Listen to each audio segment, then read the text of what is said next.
He taitama noihoaia engari I nā te nui o ngā taumata kua kakea e ia. Ko Scott Galloway te toa o te motu mo te reanga te kaumarima o rātau tau mo te poi pātu. Kei runga noatua Scott Galloway tona reanga tākaro. Last year I was 12. I should have been playing in under 13s, but there was no competition. So Dad put me up under 15s and I won that quite comfortably. Ko te Wikitoria te mahi I te kāinga ki tā wāhi anō hoki. Once I won the Scottish Junior Open, I felt pretty proud, you know, like first time I won an international tournament. And then when I came fourth in the British, I thought I did pretty good, like overall. E whitu noa o nā tau ka tīmata ia ki te tākaro poi pātu. Kauri roa I muri mai ka puta te ihu.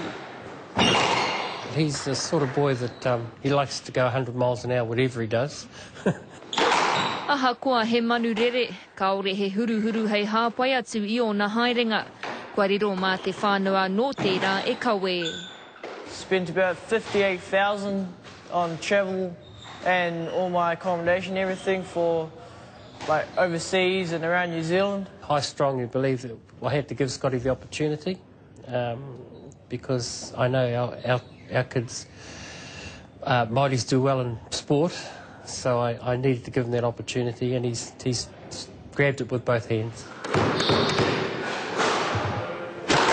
Kei roto pea I te toto o nā pukenga tākaro, he kai tākaro tōna māma mo te whenua o Inonihia I tōna wā. Nā whai anō ko te wawata o Scott, kia eke panuku hoki ia, mo ao te arua. Just to gain experience, and then when I'm a bit older, then I'll be trying to, you know, try to become top 5 in the world. Hei te marama e tū mai nei he tau whainga anō kia hi tereiria. Whai muri atu ko te whenua o Merehia.